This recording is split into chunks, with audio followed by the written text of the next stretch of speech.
नमस्कार। सवाल इंडिया का इस खास पेशकश में आपका बहुत बहुत स्वागत है। मैं हूं आपके साथ जया कौशिक। आज हम बात करेंगे किस तरह से नशे में गाड़ी, महंगी महंगी लग्जरियस गाड़ी चलाकर सड़कों पर निकलते हैं लोग और एक्सीडेंट करते हैं। उसमें किस तरह से एक आम इंसान की जान बेहद सस्ती पड़ती नजर आ रही है। पुणे की बात करेंगे जहां एक और हिट एंड रन का केस सामने आया है। यहां एक लग्जरी कार के ड्राइवर ने दो दोपहिया वाहनों को टक्कर मार दी। इस हादसे में रऊफ अकबर शेख नाम के एक शख्स की मौत हो गई जो कि फूड डिलीवरी का काम करता था। ये आप उस शख्स की तस्वीरें देख रहे हैं जिनकी मौत हो गई। ये घटना बीती रात करीब 1 बजे की है। पुणे के कोरेगांव पार्क इलाके में गूगल बिल्डिंग के सामने ये घटना घटी। पहले तो कार चला रहा जो शख्स था आयुष प्रदीप तायल, वो मौके से फरार हो गया, लेकिन बाद में पुलिस ने उसको गिरफ्तार कर लिया। साथ ही कोरेगांव पुलिस स्टेशन में केस दर्ज करके कार को भी जब्त कर लिया गया है। रात को चतुर्मुखी माता का दर्शन लेके घर पे आ रहा था, तो मेरे घर के जाते समय पूना गूगल जो है उसके सामने जो एक्सीडेंट हुआ, जो ऑडी वाला था वो पहले एक एक्टिव वाला लेडीज और दो लेडीज और एक जेंट्स था, उसको उठा के आगे निकल गया। उसके सामने शेक करके लड़का जो गाड़ी चल रहा था उसको उड़ा के उसने गाड़ी उसकी लेफ्ट साइड को गिरी और वो सीधा उसको उछल के उसके ऊपर से गाड़ी भाग के निकल गया। उसमें कुछ में भी दया माया नहीं दिखाई कि बैठ के उसका जी ना क्या, अगर उसको वो तुरंत रुकता तो उसकी गाड़ी में डालकर अगर उसको हॉस्पिटल में पहुंचाता तो उसकी जान बचती थी। उसको सही टाइम पे ना क्या गाड़ी ये नहीं मिलने की वजह से ऑडी वाला भाग गया, वहां से कुछ रुका नहीं। वो स्विगी जोमेटो के ऑर्डर मारता था, रोज रात में 3 घंटा काम करता था। वो 9-10 बजे घर से निकलता था, 1-1:30 बजे के आसपास या 2 बजे के आसपास वो घर पहुंच जाता था। तो भी वो कल घर ही आ रहा था तो ये हादसा होगा कल। कौन कौन है अभी? उसके परिवार में देखिए अभी है उसके पापा माँ और 3-4 बहनें उसकी, उनकी शादी हो गई है। अभी यही था, इसकी भी अभी एज कम से कम ज़्यादा बड़ा भी नहीं था, यंग था, अभी 21 साल का होगा, ज़्यादा भी बड़ा नहीं था। तो वही आपकी क्या मांग है? प्लीज क्या कहना है? उसके ऊपर कार्रवाई करनी चाहिए सर, क्योंकि अभी मेरे भाई के साथ हुआ, कल के दिन किसी के भाई बहन के साथ नहीं होना चाहिए ये चीज़। When a bike was traveling from ABC farm to Tadiguta, one vehicle from behind dashed him and he did not give him any help and he left the spot. Police got the information and police rushed the victim to the hospital and immediately in some time police could apprehend the accused. We have done the medical also and prima facie he was intoxicated, he was under influence. This information is coming forward. Pune में वापस से hit and run case की घटना हुई है Koregaon park area में, जहां पे एक स्विगी डिलीवरी बॉय को धक्का दिया गया था एक आउडी कार ने। जब वो आउडी कार इधर आया था वो बहुत ज़्यादा स्पीड में था। डिलीवरी बॉय को धक्का देने से पहले उसने एक और गाड़ी को धक्का दिया था जहां पे 3 लोगों को चोटें आई थी। पर जब उसने जो डिलीवरी बॉय है थोड़ा आगे आके इधर से, ये एग्जैक्ट स्पॉट है जहाँ पे उसने वो जो स्विगी का डिलीवरी बॉय है रऊफ शेख, उसको धक्का दिया था, ज़ोर का धक्का दिया था। इसकी वजह से वो इंजोर हुआ था और उसको नोबल हॉस्पिटल में एडमिट किया गया था। उसके बाद जब इन्वेस्टिगेट किया तभी ये बात आगे आई कि वो शायद अल्कोहल इन्फ्लुएंस के अंडर हो सकता है। उसके मेडिकल जांच अभी चल रही है। सीसीटीवी के माध्यम से वो जो अक्यूज्ड है जिसका नाम है आयुष तयाल, उसको अभी फ़िलहाल मुंडवा पुलिस ने अरेस्ट किया हुआ है और उसका मेडिकल जांच अभी चल रहा है। एनडीटीवी रेवती, पुणे। तो यहाँ पर आपने रेवती को सुना, जो शख्स जो आरोपी है जिसने टक्कर मारी और जिसकी टक्कर के बाद एक शख्स की जान चली गई। जो शख्स की जान गई वो एक फूड डिलीवरी बॉय था और जिस शख्स ने वो टक्कर मारी उस शख्स को वहाँ से अब पकड़ लिया गया। वो वहाँ मौके से फरार हो गया था, लेकिन पुलिस ने आखिरकार उसकी गिरफ्तारी कर ली। लगातार हम देख रहे हैं कि किस तरह से सड़क पर हिट एंड रन के केसेस जो है बढ़ते चले जा रहे हैं। हमारे सहयोगी सुनील सिंह भी हमारे साथ जुड़ गए हैं। सुनील, यहाँ पर पुणे से एक और ये हिट एंड रन का केस अब सामने आया है। जिस शख्स ने टक्कर मारी उसने पहले 2 टक्कर मारी, एक टक्कर पहले भी मार चुका था और उसके बाद दूसरी टक्कर जब दूसरे किसी को मारी तो उसकी मौत हो गई। बताएं उस इंसान के बारे में कि क्या कार्रवाई किस धाराओं के तहत अब उसके खिलाफ हो रही है। देखिए, ये हमें अभी भी याद है, कुछ महीने पहले पुणे से कार हादसा हुआ था। उसमें भी इसी तरह से कार ड्राइवर ने, महंगे लग्जरी कार ड्राइवर ने 2 लोगों को कुचल दिया था, टक्कर मार के दोनों की मौत हो गई थी और वो भी मौके से फरार हो गया था। उसने भी शराब पी रखी थी, नाबालिग भी था और कार को एक्सीडेंट करने के बाद कार से मदद करने की बजाय फरार हो गया था। तो ठीक वैसा ही ये हादसा अभी इस समय कल रात में जो हुआ 1 बजे के करीब, इसमें भी जो महंगी लग्जरी कार चालक है, शराब पिया हुआ था, जो प्राथमिक अंदाज में जानकारी मिली है।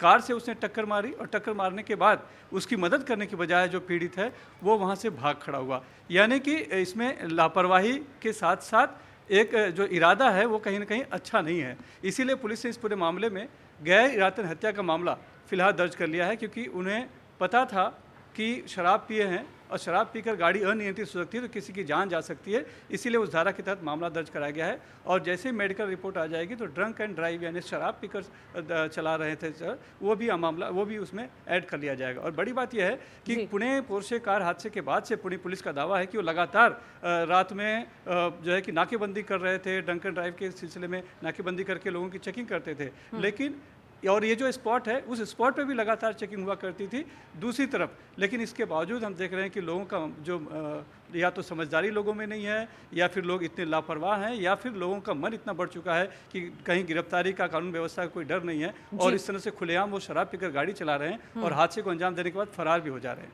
बिल्कुल, अगर मदद वक्त से की जाए तो शायद जान भी बच जाए। सुनील, यहाँ पर आयुष जिस शख्स ने, कार चालक ने टक्कर मारी, उनके बारे में, परिवार के बारे में कुछ बताएं और साथ ही जिनकी मौत हुई है रऊफ, उनके परिवार के बारे में भी। देखिए, जो आरोपी हैं आयुष, वो इतना पुलिस अभी तक बता पाई है कि वो एक बड़े कंपनी में टॉप एग्जीक्यूटिव हैं। इससे ज़्यादा पुलिस उस बारे में नहीं बता रही है उनका, और नाम पता चल पाया है। दूसरी तरफ हाँ, पीड़ित की अगर हम बात करें तो रऊफ शेख जो है एक गरीब मध्य परिवार से आता है। उसकी बड़ी 4 बहनें हैं, उनमें सबसे छोटा है, लगभग 21 साल की उम्र बताई जा रही है। वो रात में तकरीबन 3 घंटे इसी तरह की डिलीवरी करके घर की आजीविका चला रहा था। जो जानकारी मिली, जो चचेरे भाई ने जो बात कही है कि डिलीवरी के करके स्विगी के वो इस तरह से घर चला रहा था और रात को डिलीवरी करके वो घर लौट रहा था, तब ये हादसा हुआ। तो देखिए, एक तरफ वही कहानियां हैं पहले जैसी कि एक तरफ बड़े लोग हैं, पैसे वाले हैं, धनी और संभ्रांत लोग हैं जो कि लग्जरी कार में घूमते हैं, शराब पीते हैं, पार्टी मनाते हैं और इस तरह से लोगों को रौंदते हुए चले जाते हैं। और दूसरी तरफ वो गरीब है जो कि अपनी आजीविका के लिए, अपना पेट पालने के लिए, घर चलाने के लिए डिलीवरी बॉय का काम कर रहा था और उसको इस तरह से रौंदते हुए ये गाड़ी निकल गई। नतीजा उसकी मौत हो गई है और फिलहाल पुलिस ने ज़रूर इन्हें बाद में गिरफ्तार कर लिया है और उनके खिलाफ कार्रवाई की जा रही है। जी, पुलिस की तरफ से इस मामले में क्या कहा गया है, क्योंकि रात का ये वाकया था? देखिए, पुलिस की तरफ से जो वहाँ के एडिशनल सीपी हैं मनोज पाटिल, उनका बयान आया है। उनका कहना है कि जैसे ही पुलिस को सूचना मिली, तुरंत मौके पर पुलिस टीम ने पहुंचकर सबसे पहले वो पीड़ित को अस्पताल पहुंचाया और दूसरी वहाँ जो सीसीटीवी के जरिए नंबर निकालकर उस आरोपी तक पहुंच के आरोपी को गिरफ्तार कर लिया गया है। अब उसके ऊपर जो कानूनी प्रक्रिया जो है उसके तहत कार्रवाई की जा रही है। उन्होंने साफ तौर पे कहा कि प्राइमा फेसी अंदाज में बिल्कुल लग रहा है कि उसने शराब पी थी। मेडिकल रिपोर्ट कराई गई है, टेस्ट रिपोर्ट का इंतजार है, लेकिन फिलहाल इस पूरे मामले में चूंकि एक शख्स की मौत हुई है और लापरवाही से मौत हुई है, इसलिए गैर इरादतन हत्या का मामला दर्ज कर लिया गया है उस आरोपी के खिलाफ। बहुत बहुत शुक्रिया सुनील, विस्तार से तमाम जानकारी देने के लिए। तो पुणे में एक बार फिर से हिट एंड रन का मामला सामने आया है, एक शख्स की जान गई है इस एक्सीडेंट में और इस बीच सबको मई में पुणे का हिट एंड रन केस भी याद है। तब कल्याणी नगर इलाके में एक पोर्शे कार से, जो कि लग्जरी कार थी, पोर्शे कार से टक्कर में मोटरसाइकिल से जा रहे एक दंपति की उसमें मौत हो गई थी। ये कार 17 साल का एक लड़का उस वक्त चला रहा था जिसने कि शराब पी रखी थी। तब उस लड़के को जुवेनाइल जस्टिस बोर्ड ने बस 300 शब्दों का एक निबंध लिखने की शर्त पर 15 घंटे के भीतर उसको जमानत दे दी थी। उस दौरान ये बात भी खुली थी कि नाबालिग का परिवार जांच को हर तरह से गुमराह करने की कोशिश कर रहा है। ये उसी पुणे पोर्शे केस की तस्वीरें आप उस वक्त की देख रहे हैं। इसके बाद जुवेनाइल जस्टिस बोर्ड के उन 2 सदस्यों एल धनावड़े और कविता धोराट के खिलाफ जांच बिठाई गई और कमेटी की सिफारिश पर उन्हें बर्खास्त कर दिया गया।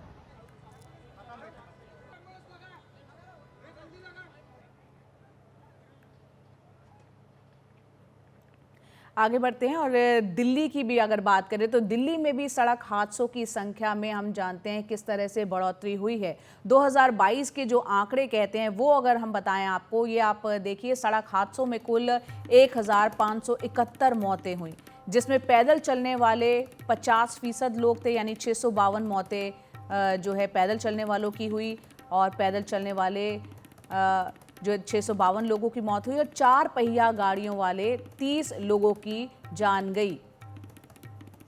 2022 का ये आंकड़ा है। साइकिल सवार जो लोग हैं उसमें 45 लोगों की मौत हुई, यानी 3% वो मामले हैं। ये 2022 का आंकड़ा है। और जो कार चलाते हैं, 4 पहिया गाड़ियां चलाते हैं, उसमें 30 लोगों की मौत हुई 2022 में, जो कि आंकड़े के हिसाब से 2% है।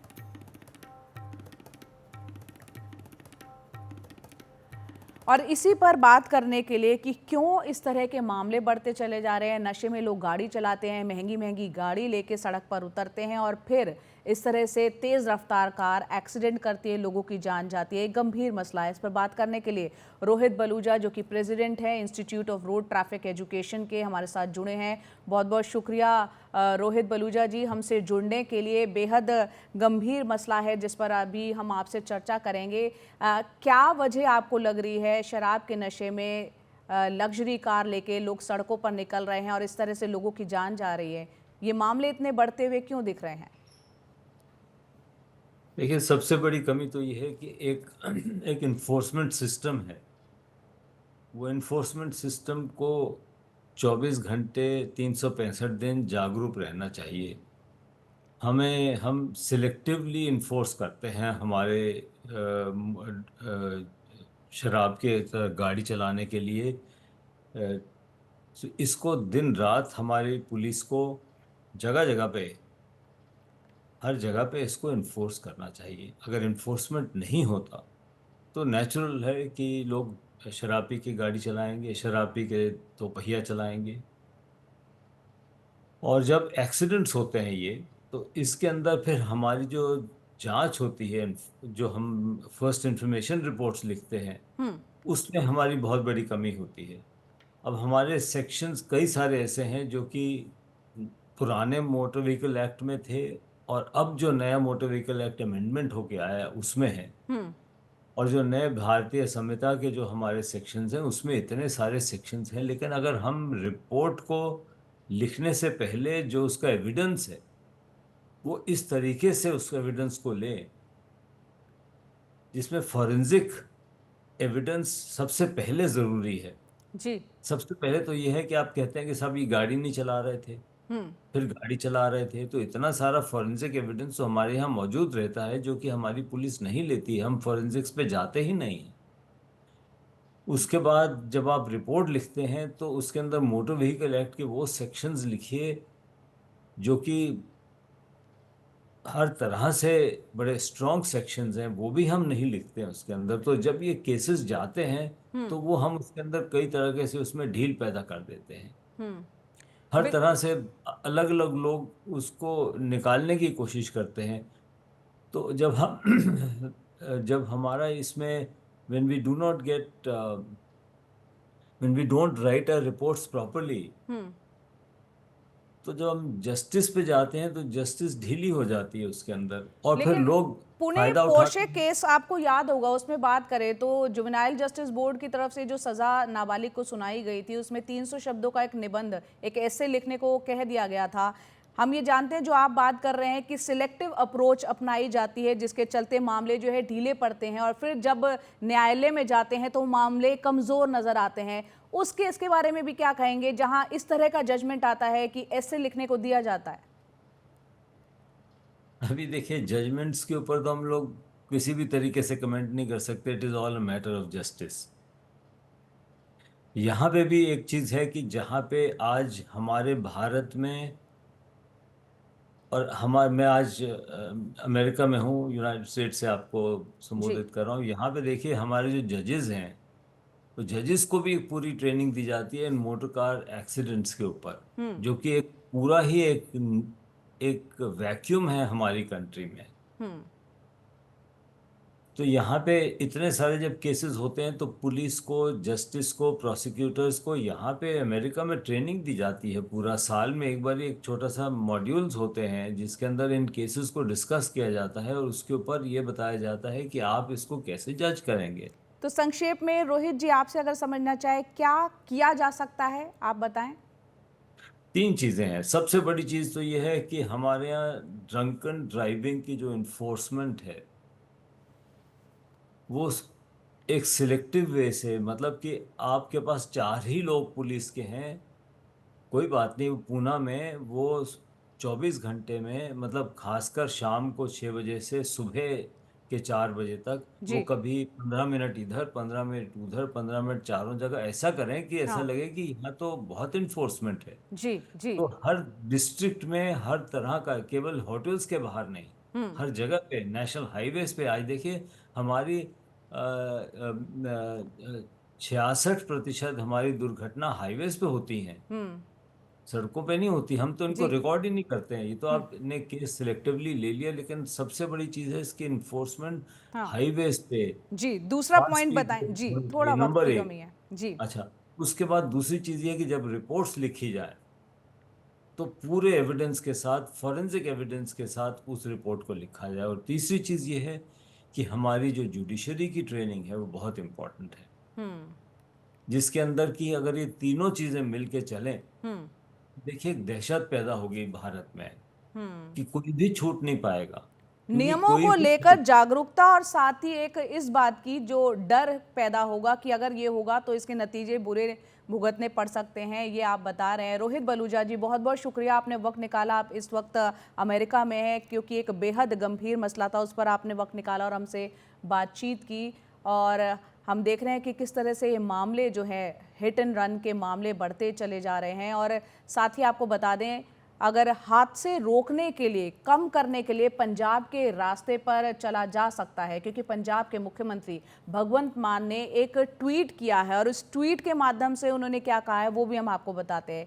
इसमें कहा गया है कि उनके राज्य में हाईवे पर होने वाली मौतों में 45.4% की कमी आई है। ये कमी सड़क सुरक्षा फोर्स की वजह से आई है।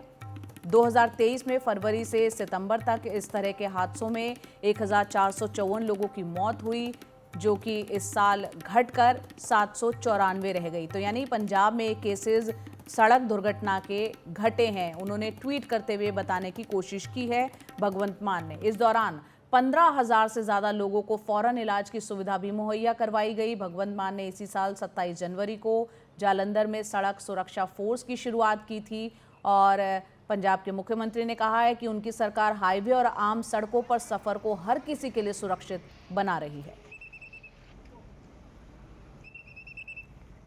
फिलहाल एक छोटा सा ब्रेक ले रहे हैं, लेकिन खबरों का सिलसिला जारी रहेगा, बने रहिए हमारे साथ।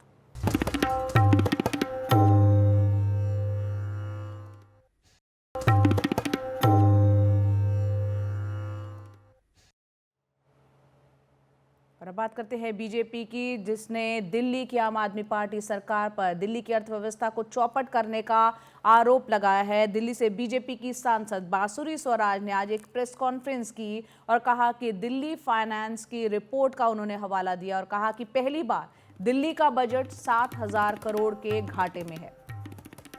दिल्ली की अर्थव्यवस्था चौपट होने के पीछे उन्होंने अरविंद केजरीवाल और आतिशी का नाम लिया। कहा कि 31 साल में पहली बार दिल्ली का बजट घाटे में है। दिल्ली में जो खर्चा है वो दिल्ली की आय से कहीं ज्यादा है। आवश्यक बुनियादी ढांचों से संबंधित कई बड़े खर्चों का बजट में प्रावधान ही नहीं किया गया।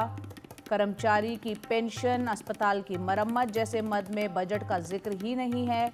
ये जानबूझकर किया गया क्योंकि दिल्ली सरकार जनता को भ्रमित करना चाहती थी कि दिल्ली के पास सरप्लस पैसा है। इसके लिए आम आदमी पार्टी ने दिल्ली के अकाउंट में गड़बड़ी की। अरविंद केजरीवाल और आतिशी को पता था कि दिल्ली के पास बजट नहीं है। पैसे ना होने की वजह से ही 10,000 मार्शल्स को नौकरी से निकाल दिया गया। माननीय सीएम आतिशी जी ने, जो तब केवल वित्त मंत्री थी, उन्होंने दिल्ली के बजट के सरप्लस होने की घोषणा करी थी। बड़े बड़े दावे करे थे कि दिल्ली के पास फालतू पैसा है। लेकिन आप ये देखिए कि इसेंशियल इंफ्रास्ट्रक्चर प्रोजेक्ट्स और इस प्रकार के ऐसे कई बड़े खर्चे, इनका बजट में प्रावधान ही नहीं करा। They did not make provisions for over 7,000 crore rupees in the budget of Delhi. ये जानबूझ के करा गया क्योंकि दिल्ली सरकार ये झूठ फैलाना चाहती थी, जनता को भ्रमित करना चाहती थी कि दिल्ली के पास सरप्लस पैसा है। अगर आप देखेंगे तो आम आदमी पार्टी की सरकार ने जानबूझ के दिल्ली के अकाउंट्स फज करे हैं। इसलिए आज हम इस अकाउंट फजिंग की और दिल्ली के बजट की सीएजी से ऑडिट और जांच मांगते हैं और जांच के बाद कड़ी से कड़ी कार्रवाई हो, इसकी मांग रखते हैं। और दिल्ली के बजट को लेकर जो खींचतान चल रही है उस पर विस्तार से जानकारी दे रहे हमारे सहयोगी रवीश रंजन शुक्ला। देश के अमीर तरीन राज्यों में से एक दिल्ली के बजट पर अब बीजेपी और आम आदमी पार्टी के बीच में आरोप प्रत्यारोप का दौर चल रहा है। बीजेपी की सांसद बांसुरी सुराज ने आज प्रेस कॉन्फ्रेंस करके ये कहा कि 31 साल में पहली बार दिल्ली के बजट में 7,000 करोड़ रुपए का राजकोषीय घाटा दर्ज किया गया है। उन्होंने आर्थिक सर्वेक्षण रिपोर्ट का हवाला देते हुए ये कहा कि ये जो 7,000 करोड़ रुपए का घाटा है, इसके वजह से कई सारी जो विकास की योजनाएं हैं उस पर इसका असर पड़ रहा है। उन्होंने जिक्र किया कि जो आरआरटीएस परियोजना है, जो रीजनल रैपिड ट्रेन है जो कि दिल्ली से मेरठ को जोड़ती है, उन्होंने ये भी कहा कि उसको जो है पैसा देने में दिल्ली सरकार ने डिले किया। फिर ये मामला सुप्रीम कोर्ट में गया और फिर सुप्रीम कोर्ट की फटकार के बाद में उस परियोजना को पैसा दिया गया। उन्होंने फिर हवाला दिया कि मार्शल जो नियुक्त किए गए उनको तनख्वाह जो है वो दिल्ली सरकार नहीं दे पा रही थी, इसकी वजह से दिल्ली सरकार ने उनको निकाल दिया। तो ये सारे उन्होंने नजफगढ़ के डीसिल्टिंग का भी हवाला दिया कि नजफगढ़ के डीसिल्टिंग को लेकर कोई भी जो पैसा है वो उसके मद में नहीं रखा गया। यही वजह रही कि मानसून में दिल्ली में कई सारे जगहों पर जलभराव हुआ और कई लोग इसमें मारे गए। लेकिन आम आदमी पार्टी का उस पर जो आधिकारिक तौर पर फिलहाल तो बयान नहीं है, लेकिन आतिशी ने ये ज़रूर कहा है कि ये जो राजकोषीय घाटा दिखाया गया है, ये उन्होंने इसका ठीकरा दिल्ली सरकार के अधिकारियों पर फोड़ दिया है। उन्होंने कहा है कि ये अधिकारियों की एक साजिश है उस राजकोषीय घाटे को दिखाने की। उन्होंने ये भी सवाल पूछा बीजेपी से कि क्या बीजेपी शासित एक भी राज्य है जहां पर राजकोषीय घाटा न हुआ हो या न हो रहा हो। तो आरोप प्रत्यारोप बजट को लेकर बीजेपी और आम आदमी पार्टी में लग रहे हैं, लेकिन सवाल ये उठता है कि दिल्ली जो कि सबसे अमीर एक राज्य माना जाता है, पर कैपिटा इनकम के मामले में दिल्ली के लोगों के टॉप 3 में उनका नाम है। बहुत सारा टैक्स कलेक्शन होता है दिल्ली में और 80,000 करोड़ रुपए के आसपास का जो बजट है उसको पेश करने का दावा सरकार करती है। ऐसे में क्या राजकोषीय घाटा या इसका असर क्या विकास परियोजनाओं पर पड़ रही है, ये एक सबसे बड़ा सवाल है और कहीं न कहीं इन सारे सवालों का जवाब दिल्ली सरकार को देना चाहिए। लेकिन इस बीच खबर आ रही है कि दिल्ली सरकार ने, चूंकि अगले साल चुनाव हैं, तो अपने विधायकों का जो निधि है उसमें भी बढ़ोतरी कर दी है, यानी 10 करोड़ से बढ़ाकर उसको 15 करोड़ रुपया कर दिया गया है। अब देखना है कि आखिर इस राजकोषीय घाटे का जो असर है वो कितना दिल्ली के परियोजनाओं पर पड़ता है। दिल्ली से Ravish Ranjan Shukla, NDTV India.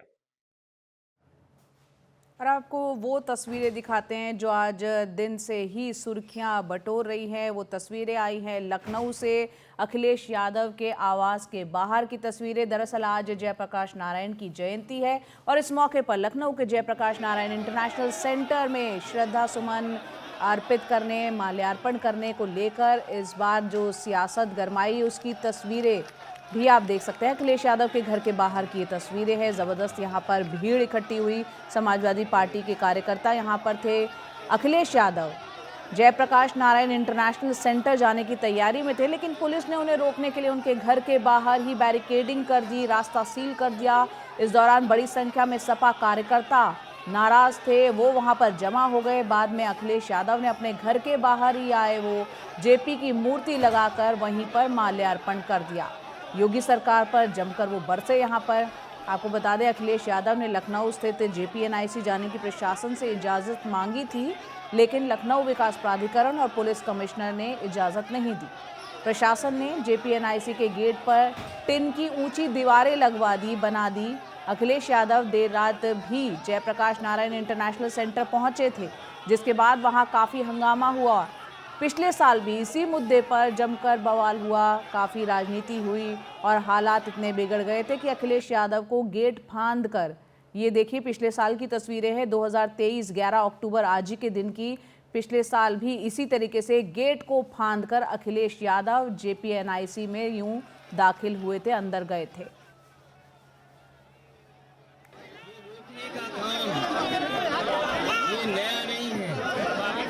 Bharatiya Janata party ने हर अच्छा काम रोका है, लेकिन आज हम लोग सड़क पे खड़े होकर के जननायक जयप्रकाश जी को याद भी कर रहे हैं। ये सरकार रोकना चाहती है कि हम माल्यार्पण न करें, लेकिन हम लोगों ने यहाँ पर सड़क पे ही माल्यार्पण कर दिया है।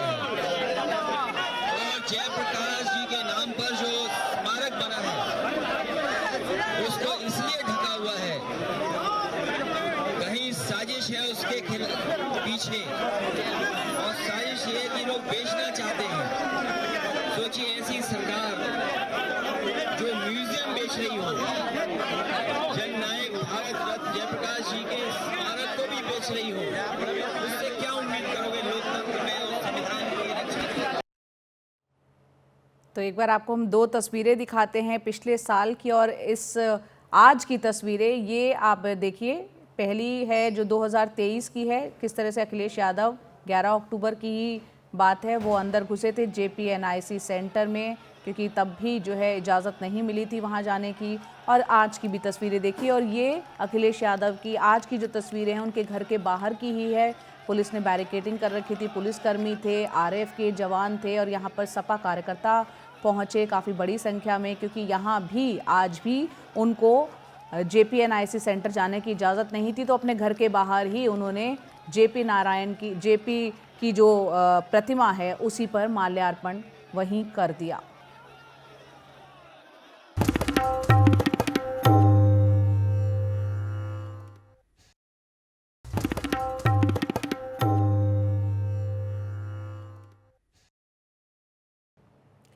तो हरियाणा में बीजेपी को मिली जीत में पिछड़े तबके की भूमिका काफ़ी अहम थी। ऐसे में महाराष्ट्र के आने वाले वक्त में विधानसभा चुनाव जो होने हैं उसको देखते हुए बीजेपी ने फैसले लेने शुरू कर दिए। तो वक्त कम रह गया है, महाराष्ट्र झारखंड का इस साल चुनाव है, तो तमाम दल जो है पुरजोर अपनी तरीके से अभी से जुट चुकी है। यहाँ पर बीजेपी की अगर हम बात करें तो महाराष्ट्र में शिवसेना बीजेपी सरकार ने एक बड़ा दांव चला है। विधानसभा चुनाव से ठीक पहले महाराष्ट्र सरकार ने एक बड़ा फैसला किया है। महाराष्ट्र सरकार ने ओबीसी आरक्षण में क्रीमी लेयर की सीमा बढ़ा दी है।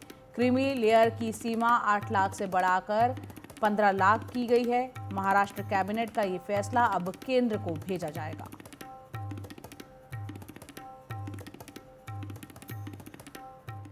तो ये भी समझने की कोशिश करते हैं कि महाराष्ट्र कैबिनेट के इस फैसले के क्या मायने हैं। क्या हरियाणा के जाटों की तर्ज पर महाराष्ट्र में भी गैर मराठा समुदायों को लामबंद करने की एक योजना है ये पूरी? इस पर ओबीसी कार्यकर्ताओं से बात की हमारे सहयोगी संजय तिवारी ने, आइए सुनते हैं।